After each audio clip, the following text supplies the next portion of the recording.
Hey guys, what's up? It's me, Ro Jones, and I'm back again with another exclusive. So, of course, we're always burning sage over here because y'all know we spiritualists over here, honey, and we want to ward off all energies, especially the negative ones, because we need some positive vibes, and we gonna be on that love frequency-ish over here, okay? I'm gonna blow something to you at home. So, before we get started, make sure you like, comment, and subscribe, okay? Support your girl, because that's what we do over here. In today's video, we're going to be talking about wood. A closed mouth do not get fed, honey child. Let me tell you. Okay? You know what? In dating, or just in relationships, period, you know, everybody is out. Everybody wants something, right? And I feel like as women, we get told that we shouldn't have no expectations and no standards a lot. And I don't agree with that, because at the end of the day, like, a man is always going to expect something from you. And he's always going to have expectations. And it's like, why is it okay for men to outright ask you for whatever it is under the sun, but when you want something or if you need something, you supposed to get it through the mud, or you ain't supposed to ask because now you a gold digger and you a whore? No, that is not how any of this works. That is not how any of this works.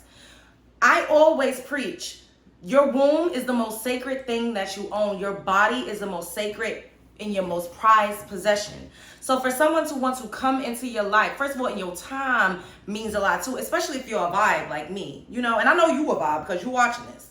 We're a vibe. So it's not just sex per se, but we also have social equity.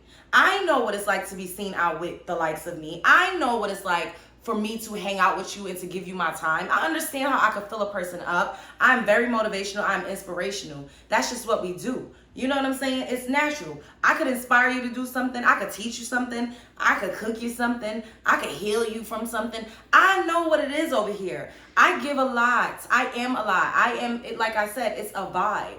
And then on top of that, you want my body. You want some of the best of the creme de la creme.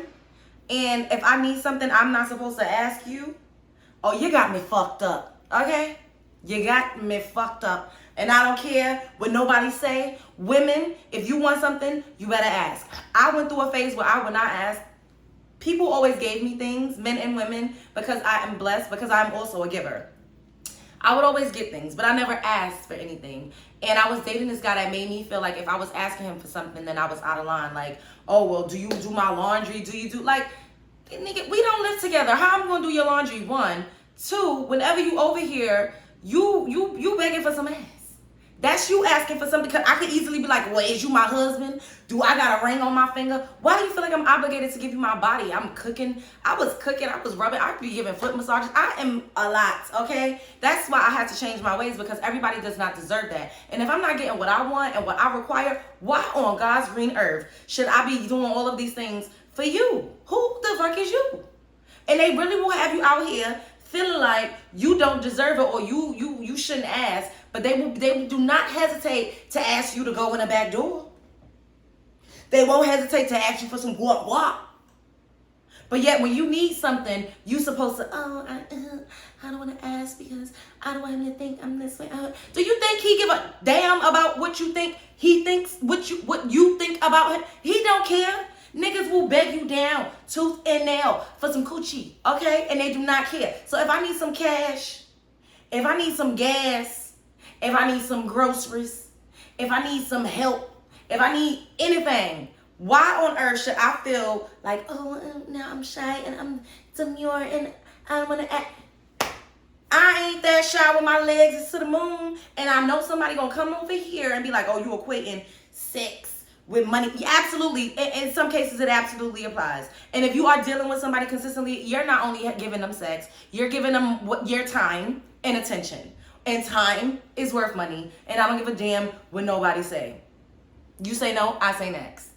Everybody doesn't have the same ideologies, and I always preach, get with people that are on the same wavelength as you. If y'all don't think the same, then y'all ain't compatible. And this does not mean that y'all have to think the same and be exactly the same. That is not what I'm saying. I'm just saying, in gender roles and how relationships should go, if I feel like a man is supposed to pay the mortgage or the rent, and I'll just want to pay a bill or two and do the groceries or whatever, then that's what I want. Don't try to make me change to better suit your narrative. No, if you want a 50-50 woman, get with a 50-50 woman. She might not be the bad itch that you think, because we don't all like that. Ain't nobody doing a 50-50. No, you pay the bulk and I'll take care of the smaller things. And if that's not you, then go get with somebody that is a 50-50 woman.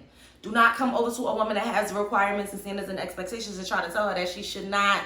I hate that. I despise that more than anything else. Okay? A closed mouth don't get fed. A closed mouth don't give head. Closed legs and give you... But you get what I'm saying? A nigga will surely push your head down in his lap. And then people be, oh, you a prostitute, you a... No, because at the end of the day, is a wife a prostitute? Is a stay-at-home mother a prostitute? What would you consider her? A wife and a stay-at-home mother. She's absolutely providing for her husband in other ways that's not financially, and he's financially providing for her. She's giving her services, her love, her time, her womb, her attention to this man, and in turn, he's financially providing for her. Does that make her a whore? Like, somebody, come on. Tell me. No, it don't. You would just say she a wife and a mother. So if I'm dating you and I need things, and you want this, then why can't I get what I want? You just think you're just supposed to get what you want and I'm supposed to accept peanuts? No. That's not how any of this works. It's not how any of this works. Now, if you want to do that, that is your business. But if you don't want to do that, make sure you open up your mouth the same way you open up your legs, child. Because these men, they be begging. They just begging for something else. And the oldest goddamn, the first currency exchange was for a woman. Okay? Let's not get it twisted. And cultures in other countries, they still paying dowry for their wives. Yes, they're paying the family for the wife. So all that gold digging, all that this and that, especially in my community, that shit is out the window. Because Katie can't bring home Brad if he isn't making a certain amount of money. Because how's he gonna provide for you and the children? Who's gonna take care of the bills? Like, what happens if you need to be on maternity leave? What happens if you can't work throughout the whole duration of your pregnancy? Who's gonna provide for you? You think Katie could bring Brad home to her daddy and her mommy, and he's like working, and he's like he's like, I don't even know, just any profession. First of all, a job is a job. I don't knock nobody's job. But if he's like not providing anything, you think that they're gonna be like, sweetheart, how are you gonna secure your future? Who's gonna take care of like what is happening here? No, they don't be like, oh, you a gold digger, or use of this, use of that. And them be the ones that's really digging for gold, if you wanna call anybody a gold digger. But when it comes to me and my likeness, I'm supposed to just settle for Jerome that ain't got a goddamn pot to piss in. You got me fucked up. A closed mouth don't get fed. Get what you want and be honest with yourself. If you okay going 50-50, I'm not knocking it. That's you. But if you're not, don't settle. That's it. I spoke my piece. Spread love is the Brooklyn way. Love y'all. Like, comment, share, and subscribe. Okay? I'll be back.